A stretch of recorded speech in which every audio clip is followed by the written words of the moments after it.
মানুষ যখন মৃত্যুবরণ করবে, মানুষের মৃত্যুবরণ করার পর নিয়ে রাখবো কোথায়? কবরে। সে কবরে রাখার পরে দুইটা ফেরেশতা আসবে, আইসা তিনটা প্রশ্ন করবে প্রত্যেকটা মানুষকে।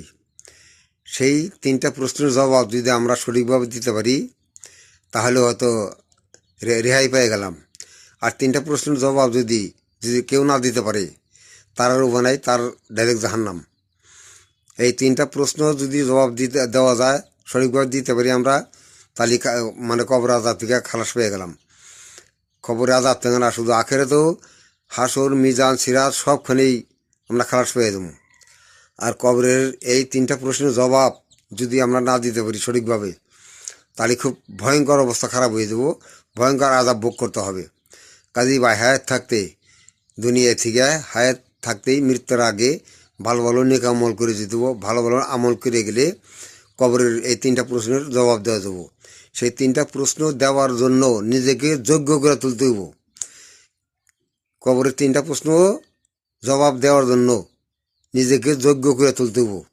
তাহলে আল্লাপাক জবান দেয়া মানে এই তিনটা প্রশ্নের জবাব দেওয়া হইব। তিনটা প্রশ্ন হলো ইমান রব্বুক, ওমা দিনুক, ওমান নাবিয়ক। এই তিনটা প্রশ্নের জবাব যদি আমরা সকলেই সঠিকভাবে দিতে পারি তাহলে মানে কবর আজাব থেকে আমরা খালাস পেয়ে গেলাম, রেহাই পেয়ে গেলাম। তারপরে আখেরাতে হাসর মিজান সিরাত এই সবটা দিকে আমরা খালাস পেয়ে যাব। কাজেই মৃত্যুর আগে হায়াত থাকতে এই কবরের তিনটা প্রশ্নের জবাব দেওয়ার মতো নিজেকে যোগ্য করে করতে হবে, নিজেকে যোগ্য করে তুলতে হবে, ভালো ভালো নেকামল করতে হবে।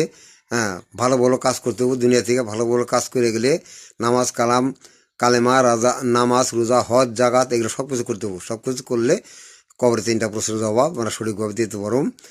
হ্যাঁ, আল্লাহ তুমি আমাদের সমস্ত মুসলমানকে তুমি তৌফিক দান করো। ভাই, আমার কথাগুলি যদি ভালো লাগে তাহলে আমার ভিডিওটা সাবস্ক্রাইব করে দিন।